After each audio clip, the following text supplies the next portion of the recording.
കൊള്ളാലിയാ, ഏതറായി item. ഒന്ന് മുട്ടി നോക്കിയാലോ.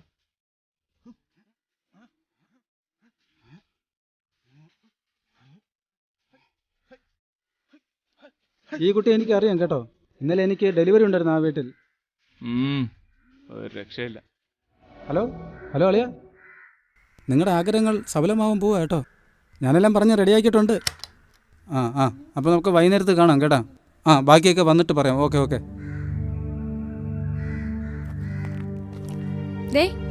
ഭക്ഷണം എടുത്തു വെച്ചിട്ടുണ്ട്, കഴിക്കുന്നില്ലേ?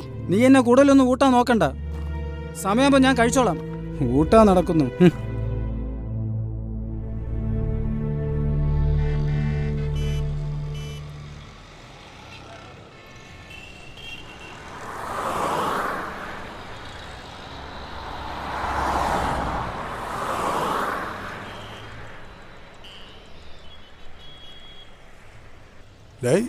ലവൻ വിളിച്ചിരുന്നു കേട്ടോ. അവള് വരാന്ന് പറഞ്ഞു. എന്നോട് ചോദിച്ചിട്ട് പറയാനാ പറഞ്ഞു. ടൈം മാത്രം പറഞ്ഞോളാൻ പറഞ്ഞു. എന്റെ പൊന്നളിയ, ഇതൊന്നും വച്ച് താമസിക്കേണ്ട കാര്യമല്ല. നമ്മുടെ ജീവിതം സുഖിക്കാനുള്ള സമയത്ത് സുഖിക്കണം, അല്ലാതെ ജീവിച്ചിരുന്നിട്ട് കാര്യമില്ല. പിന്നെ അല്ല. പോവാളി.